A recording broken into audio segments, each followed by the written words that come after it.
ናውጣ ውጣ። አንተን ሚስትንም እዚህ ቤት ማየት አልፈልግም። ውጣልኝ። ምንድነው? ምንም አይደለም የኔ ፍቅር። ታዲያ ምንድነው? ዮኒ የማን ሻንጣ ነው? ወንድሜ ከዚህ እንድንሄድለት ይፈልጋል። አትቅለስለስ እባክህ። አመስገን እንደሞታ ታጉረመርማለህ እንዴ? ኧረ ሄኒ ከዚህ ወተን የት መሄጃለን? ስለምትሄዱበት እኔ ሳልሆን ያገባሽው ባልሽ ነው የሚጨነቅልሽ። እሺ ቢያንስ ቤት እስከምናገኝ ድረስ ታገሰን። አልችልም። እስካሁን ኖራችኋል። ሚስቴ ከነገ ወዲያ ሀገር ውስጥ ትገባለች። የራሳችን ጊዜ ያስፈልገናል። ኧረ ወንድሜ ምንም አትበለኝ። እኔን ተማምነን እንደ ያገባኸው? እኔም እኮ የራሴ ትዳር አለኝ። እስካሁን ተሸከምኳችሁ። እሺ ለእኛ እንኳን ባታዘን በወዲ ያለው ልጅ ያሳዝንህ። ልጅ የራሱን በረከት ይዞ ይመጣል ይባል የለ? ሄኖክ በቃ ከዚህ በላይ ከሄድክ እኔንም ልታናድደኝ ነው። ሄኒ በእናትህ ዛሬን እንዳታስበለኝ ቅበሬ። ግድ የለህም ትወና ለእኔ ተዋት። እንደውም ካስደሰቱ ከፍለኛል። እተማመንብሃለሁ ወንድሜ።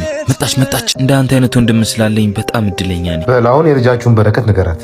ይኸውልሽ ሄኒ እውነቱን ነው። የእኛም ልጅ የራሱን በረከት ይዞ መጥቷል። ረጅም ዓመት ስንሰራበት የነበረውን ቤታችን ሰርተን ጨርሰናል። እንኳን ደስ አላችሁ። ከሰባቱ አጽዋማት አንዱ የሆነው የሐዋርያት ጾም ሐዋርያቱ ለስብከተ ወንጌል ከመሰማራታቸው በፊት የጾሙት ጾም ነው። ይህንን ጾም ምን ጾመው ሐዋርያት በጾምና በጸሎት ድል ያደረጉትን ዓለም ድል እንድናደርግ